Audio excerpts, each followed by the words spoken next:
All right, good morning, good evening, good afternoon, ladies and gentlemen. Says you too. This is Pastor Dow. You know, I'm many of you who listen to me, you know, I definitely have not bitten my tongue about the foreign policy of America, the things that are going on in this country, how that it's just literally pathetic. But anyway, I had Brother Austin in South Carolina send me a particular interview, or if you want to call it, or segment. Let's go with that word, segment, sent from RT. Now, what you're getting ready to hear here is you're getting ready to hear everything that I've been saying over the years, all come together in about a 3-minute clip right here. And I'm going to turn this speaker up right here. Maybe you'll be able to hear it because you know how YouTube is.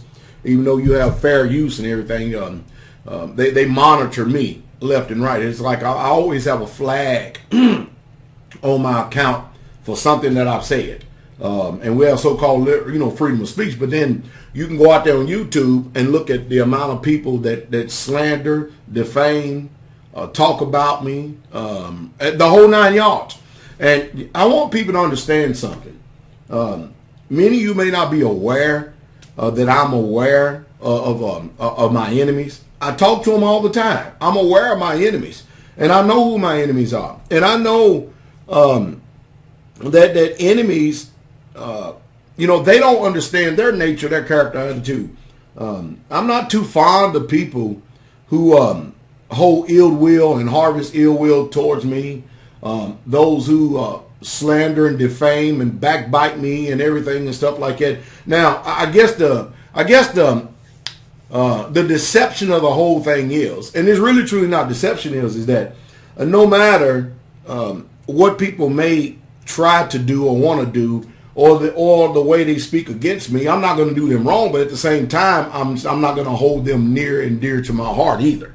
I've been doing this thing a long, long time, and I know how to treat my enemies as well as my friend. As a matter of fact, a lot of times you can be my enemy and not even know that I know that you're my enemy. Because I've been, like I said, I've been doing this a long time. I'm smarter than that. I'm smarter than to let my enemy know that I know that you're my enemy.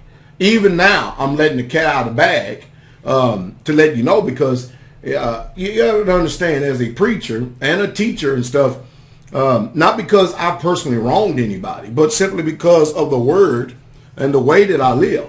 I'm going to receive a lot of undue attention and a lot of scrutiny and judgment from those who will not even attempt to even in one iota to try to live to any measure or to obey the scriptures to any measure. And so when people ultimately feel bad, what they do is they end up attacking the messenger. The messenger always gets attacked. I understand that.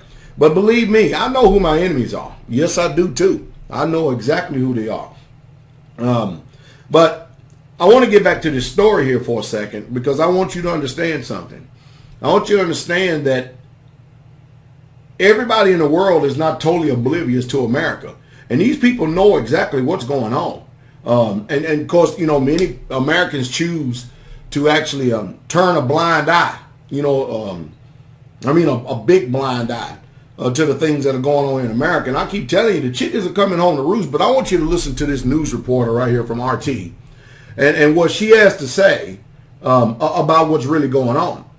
And I tell you, we're not like the rich people. The rich people, they're global. They can get up and jump and move anywhere in this world. I'm a poor man. I can't do that.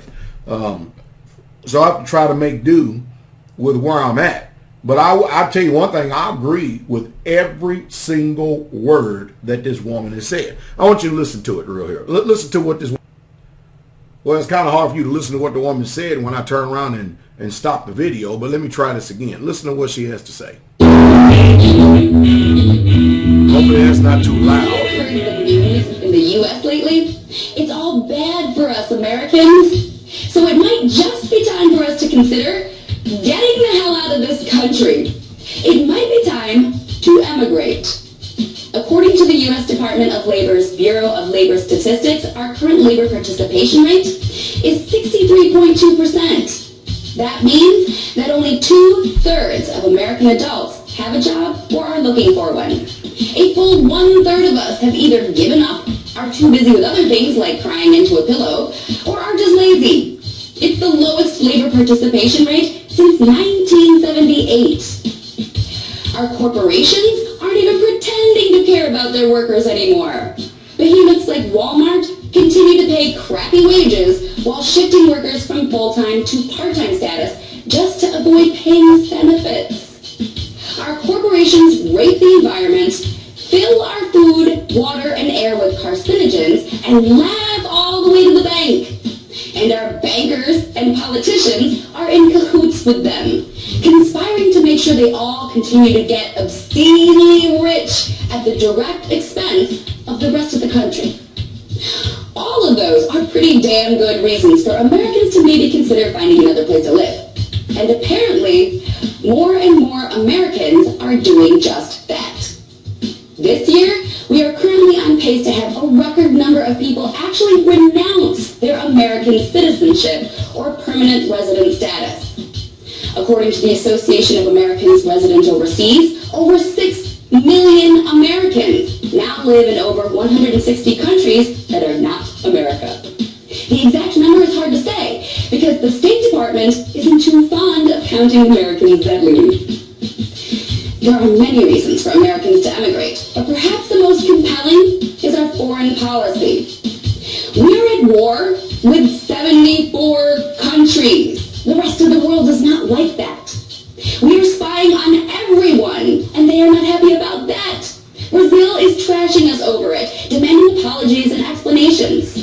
Who wants to live in a country that is the bad guy? So it might be time to get the hell out.